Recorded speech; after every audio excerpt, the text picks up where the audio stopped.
All right, let's take you back to the site of an accident that left at least 12 people dead, several others injured on the R21 northbound near OR Tambo International Airport. All 4 lanes have been closed, with motorists being advised to use alternative routes. SABC News reporter Calvin Dludla is still monitoring the situation, joining us live once again. Calvin, and I see there's interventions above your head and on the ground with emergency services still trying to piece together how we even got here.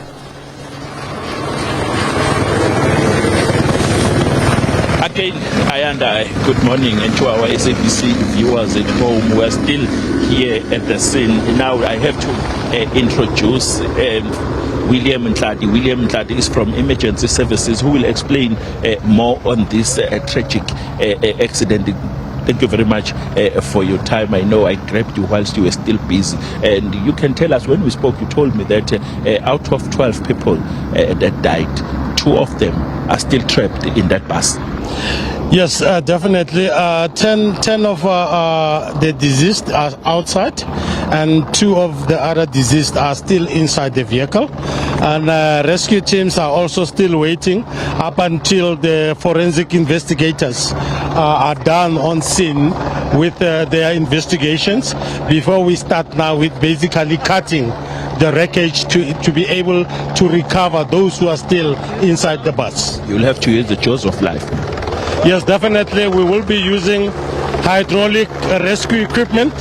They used to call it jaws of life. So definitely we are waiting for them. As soon as the green light is given that we can start with the recovery, then definitely we'll be doing that. We know that now it happened in the morning. R21 has been closed since then, and we pleaded, and we're still pleading with the motorists that are using R21 northbound to please use Griffith off-ramp and get onto Pretoria Road into Kempton Park and join R21 by Floor Tracker interchange and proceed with their journeys. Do you have enough soldiers on the ground? Do you have enough boots on the ground and capacity to make sure that you save lives? The lives of these people, especially those who survive, lies on you. It depends on you. Yes, and I would like to say thanks. We're working as a collective with medical teams from medical ambulance services. So hence we managed to get all the patients. Then we managed to get all the patients to the hospitals. You know, start prioritizing them or using what you call a triage. So those who are critically injured were given the first preference. Those with minor injuries, they were the last to be removed from the scene. It might take time for you to be able to identify those who are deceased. Excuse me? It might be difficult for you for now to identify the deceased. Look, we do have a team that is dealing with the families of those who are deceased, and we do have the team that is basically trying to identify each and every individual who is now currently unfortunately deceased. So then as soon as their families and everybody comes, they will basically use all the necessary skills to be able to identify them and be able to know who the person is. Are you at liberty to identify where are you transferring those who got injured? Which hospital? Look, for the deceased, we don't transport, but the government has got the forensic pathology department. Yes, but those who got injured, which will be coming to transport the deceased from the scene. And we know that around Ekurhuleni, we do have a forensic pathology department or mortuary in Jimiston, and we do have the other one in Springs. So they will determine as to where to take the patient or the deceased to. Thank you very much for your time, William. Thank you. Thank you very much, and thank you so much. Okay, thank you. That was William Tladi.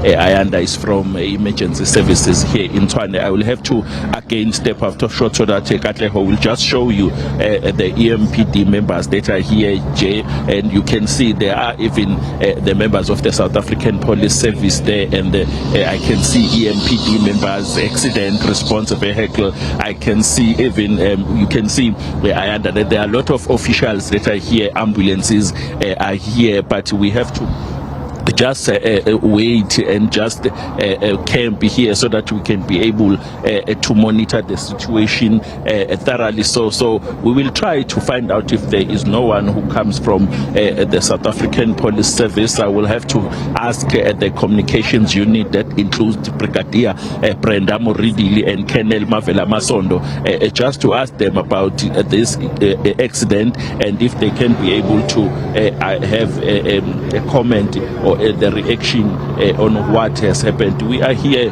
This is a big story. I have seen that there are a lot of media organizations that have managed to come here, and as you have known, we know now 12 people are dead. They were certified dead, and the scene is active and is hectic.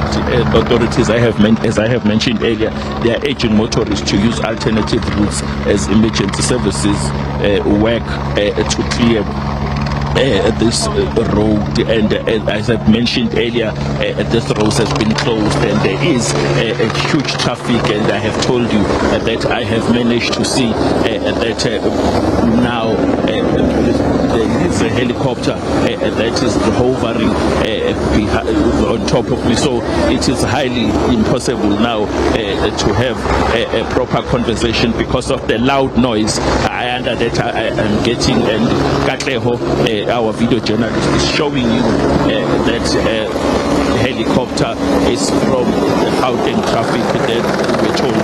I have to say now, because now I'm audible, I don't know whether you can be able to hear, but I can tell you that police are coming here in numbers. There is a Johannesburg accident unit that is coming here to also assist and be part of what is happening here.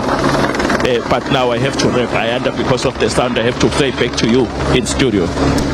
Right, Kelvin Dludla still reporting live there from the scene of that really horrific crash involving a bus, a single vehicle accident. We're told 12 people being confirmed dead. That number hasn't changed. What we do know now is that 2 of those people's bodies are still trapped in the wreckage. As soon as there's any other update, as you've seen, we'll take you there live once again to get you a sense of what else we know.